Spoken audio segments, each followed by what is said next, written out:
Certa feita, um jovem chegou até Jesus e disse assim: Mestre, o que eu posso fazer para herdar a vida eterna? E Jesus disse assim: Olha, siga os mandamentos. Não matarás, não adulterarás, não dirás falso testemunho.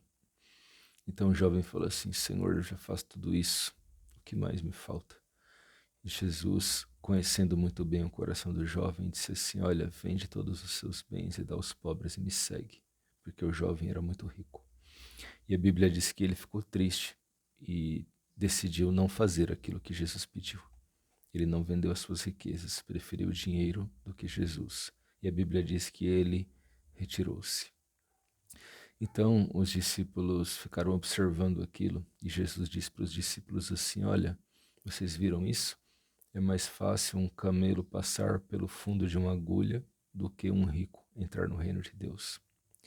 É claro que o problema não era o jovem ser rico. Eu creio que quanto mais rico a gente for, melhor, desde que a gente seja generoso, ajude as pessoas, contribua para a melhoria na vida dos outros, a melhoria na vida daqueles que nós amamos. Mas o grande problema ali é que aquele jovem estava com seu coração nas riquezas. O Deus daquele jovem era o dinheiro. As moedas e notas estavam sentadas no trono do coração daquele rapaz.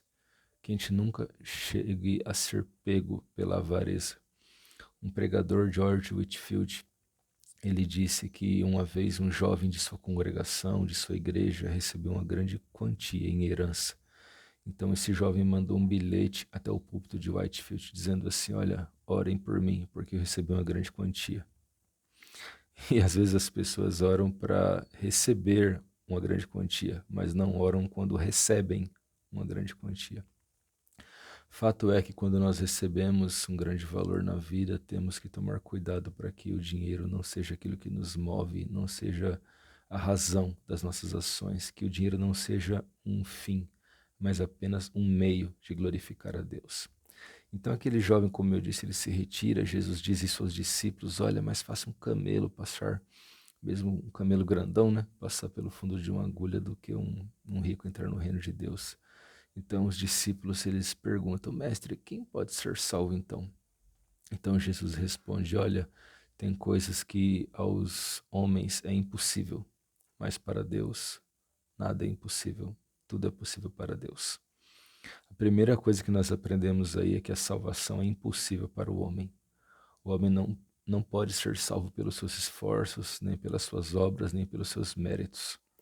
Nossos pecados são tão grandes, nossa dívida é tão imensa para com Deus, porque aquele que peca contrai uma dívida para com Deus que ele não pode pagar. As suas boas ações, as minhas boas ações não podem pagar a nossa dívida.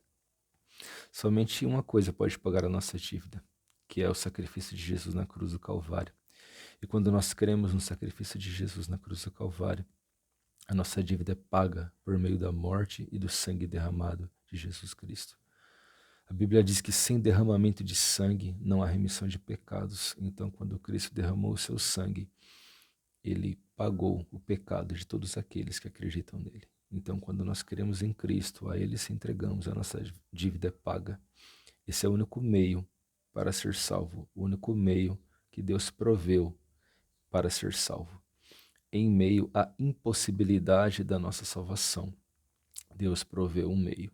Para nós, é impossível ser salvo pelos nossos méritos, pelos nossos merecimentos. 1000 boas obras não conseguem pagar nem um só pecado, mas Jesus, com uma só obra salvadora, apagou e pagou todos os pecados. Então aquilo que era impossível para o homem, que é a salvação, agora é possível por meio de Cristo, o nosso Salvador. Busque a Cristo, se entregue a Cristo, confesse a Ele os seus pecados, as suas culpas, diga a Ele que você não merece, diga a Ele, sim, que você não é digno. Jamais espere ser merecedor e digno para poder ir até Jesus, porque Ele não veio para esse tipo de pessoa orgulhosa e que se acha santa demais e que não peca.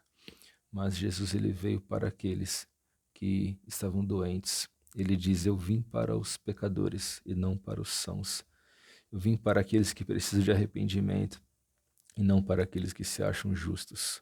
Então, se você se encontra nessa situação, se achando indigno, se achando não merecedor, saiba que você é a pessoa ideal para Jesus abraçar. A graça de Deus é mostrada porque a pessoa não merece.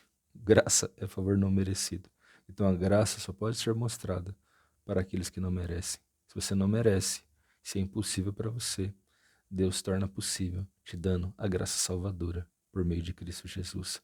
Vá até Ele e somente nele você vai achar a esperança para a salvação, o livramento da condenação eterna e a entrega de uma eternidade com Deus para nós, para vivermos juntos em harmonia e em paz por meio de Cristo Jesus. Que Deus nos abençoe.